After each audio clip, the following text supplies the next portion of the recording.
पाकिस्तान की सेना के प्रमुख फील्ड मार्शल असीम मुनीर इन दिनों 5 दिवसीय दौरे पर अमेरिका पहुंचे हुए हैं। इस दौरे को रणनीतिक और राजनयिक संबंधों के लिहाज से अहम बताया जा रहा है, लेकिन इसकी शुरुआत पाकिस्तान के लिए शर्मनाक हालातों के साथ हुई। अमेरिका की सड़कों पर असीम मुनीर के खिलाफ विरोध प्रदर्शन शुरू हो गए, जिनमें प्रदर्शनकारियों ने डिक्टेटर, मास मर्डरर और यहां तक कि इस्लामाबाद का कसाई तक करार दे डाला है। यह विरोध पाकिस्तान के अपने ही प्रवासी नागरिकों द्वारा किया जा रहा है। वे लोग जो पाकिस्तान की मौजूदा राजनीतिक स्थिति और विशेष रूप से उसमें सेना की भूमिका से नाखुश हैं, वे असीम मुनीर के खिलाफ सड़कों पर हैं। अमेरिका में कदम रखते ही जिस तरह से सार्वजनिक तौर पर मुनीर को अपमानित किया गया, इससे न केवल पाकिस्तान की छवि को धक्का लगा, बल्कि यह इस बात की भी गवाही है कि पाकिस्तान की सेना के खिलाफ नाराजगी केवल देश के भीतर ही नहीं बल्कि वैश्विक स्तर पर भी फैल रही है। बात केवल नाराजगी तक ही सीमित नहीं है।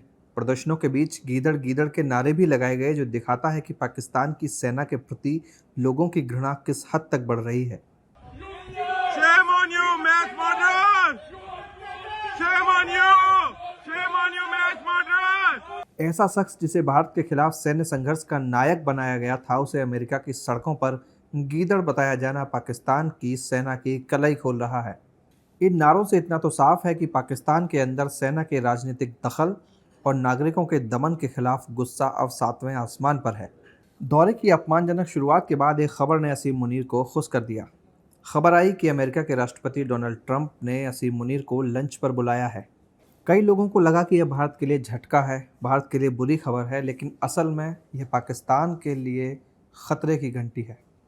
यह लंच और मीटिंग सिर्फ कूटनीतिक या सामान्य शिष्टाचार तक सीमित नहीं है। इससे पता चलता है कि पाकिस्तान का पुराना भागीदार अमेरिका पाकिस्तान के राजनीतिक नेतृत्व को छोड़कर सेना के साथ सीधा संवाद बनाए रखने की परंपरा पर चल रहा है, और यही पाकिस्तान के आम लोगों के लिए दिक्कत की बात है, जो सैन्य तानाशाही से परेशान हैं।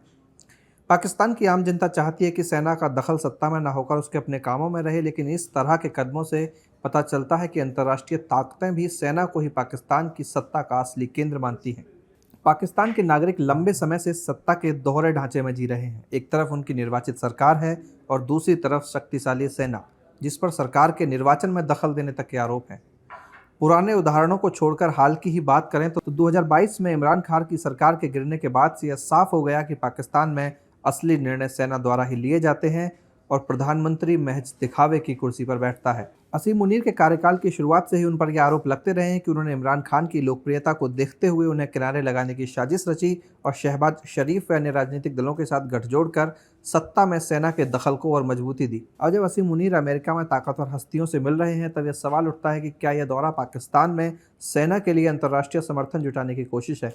क्या यह पाकिस्तान को फिर से छद्म लोकतंत्र की तरफ ले जा रहा है, जहां चुनाव और संविधान केवल दिखावा बनकर रह जाएंगे? मुश्किलें पाकिस्तान और वहां के नागरिकों के लिए तो हैं ही, साथ ही ट्रंप और दुनिया में खुद को लोकतंत्र का रहनुमा बताने वाले अमेरिका पर भी इसे लेकर कई सवाल हैं। वैश्विक मंच पर खुद को लोकतंत्र और मानवाधिकारों का रक्षक बताने वाले अमेरिका का पाकिस्तान के सैन्य शासन को समर्थन देने का इतिहास लंबा है। ऐसे शासक जिन्होंने पाकिस्तान में लोकतांत्रिक संस्थाओं को कुचल दिया, अमेरिका ने उन्हें बार बार समर्थन दिया है। 1958 में जनरल अयूब खान ने राष्ट्रपति इस्कंदर अली मिर्जा को हटाकर पाकिस्तान में पहला सैन्य तख्ता पलट किया और खुद को देश का प्रमुख घोषित कर दिया। अमेरिका ने अयूब खान का विरोध करना तो दूर, इस आधार पर पाकिस्तान को समर्थन दिया कि वह सोवियत संघ के खिलाफ अमेरिकी मोर्चे का हिस्सा बन सकता है। डेनिस कुक्स ने अपनी किताब the United states and Pakistan 1947-2000 में लिखा है, मिर्जा के निष्कासन के 4 दिन बाद ही पाकिस्तान के नए राष्ट्रपति को यूएस चार्जे d'affaires रिडवे नाइट ने शुभकामनाएं दी। अयूब ने इन शुभकामनाओं और रक्षा सचिव नील मैक्रॉय के एक दोस्ताना पत्र को स्वीकार किया, जो हाल ही में पाकिस्तान के दौरे पर आए थे। अयूब ने नाइट को आश्वस्त किया, हाल के घटनाक्रमों ने पाकिस्तान की अपने गठबंधन के प्रति वफादारी को और मजबूत किया है। पाकिस्तान पहले से कहीं ज्यादा पश्चिम के आजाद लोगों के पक्ष में है। यूएस का सहायता जारी रखना पाकिस्तान के लिए जीवन और मृत्यु का सवाल है। इसके बाद जनरल याहिया खान आए। याहिया के कार्यकाल में 1971 का बांग्लादेश का जनसंहार हुआ। पूर्वी पाकिस्तान में हजारों लोगों की हत्या की गई, लेकिन अमेरिका ने चुप्पी साधे रखी। दरअसल याहिया खान उस वक्त अमेरिका और चीन के बीच एक कूटनीतिक पुल का काम कर रहे थे, इसलिए राष्ट्रपति निक्सन ने उन्हें अपना दोस्त तक बता दिया। लेकिन अमेरिका को पूर्वी पाकिस्तान में लोगों की हत्या से ज्यादा अपनी कथित दोस्ती प्यारी थी। 1977 में जनरल जियाउल हक ने फिर लोकतांत्रिक व्यवस्था को तोड़ा। जिया के कार्यकाल में पाकिस्तान में इस्लामिक कट्टरवाद को खुला समर्थन मिला, मानवाधिकारों का हनन हुआ, लेकिन अमेरिका ने एक बार फिर आंखें मूंद दी। अफगानिस्तान में सोवियत संघ के खिलाफ जंग के लिए अमेरिका को जिया की जरूरत थी। CIA का ऑपरेशन साइक्लोन पाकिस्तान की धरती पर चलता रहा, मुजाहिदों को ट्रेनिंग दी जाती रही और जिया को अरबों डॉलर की मदद मिलती रही। 1999 में जब जनरल परवेज मुशर्रफ ने नवाज शरीफ की चुनी हुई सरकार को हटाया, तो अमेरिका ने इसे लेकर कोई कड़ा रुख नहीं अपनाया। 9/11 के बाद मुशर्रफ वार ऑन टेरर का सबसे बड़ा मोहरा बन गए थे। अमेरिका ने पाकिस्तान को अरबों डॉलर की सहायता दी, जबकि देश के भीतर प्रेस की आज़ादी पर अंकुश, विपक्ष पर हमले और जजों की बर्खास्तगी होती रही। लोकतंत्र एक बार फिर पिछड़ गया, लेकिन अमेरिका को सिर्फ आतंकवाद के खिलाफ एक पिट्ठू जनरल चाहिए था। अब बात करते हैं मौजूदा जनरल असीम मुनीर की। 2022 में उन्होंने इमरान खान की सरकार गिराने में पर्दे के पीछे से बड़ी भूमिका निभाई। आज पाकिस्तान में हाइब्रिड तानाशाही का माहौल है, जहां सेना पर्दे के पीछे से हर निर्णय को नियंत्रित कर रही है।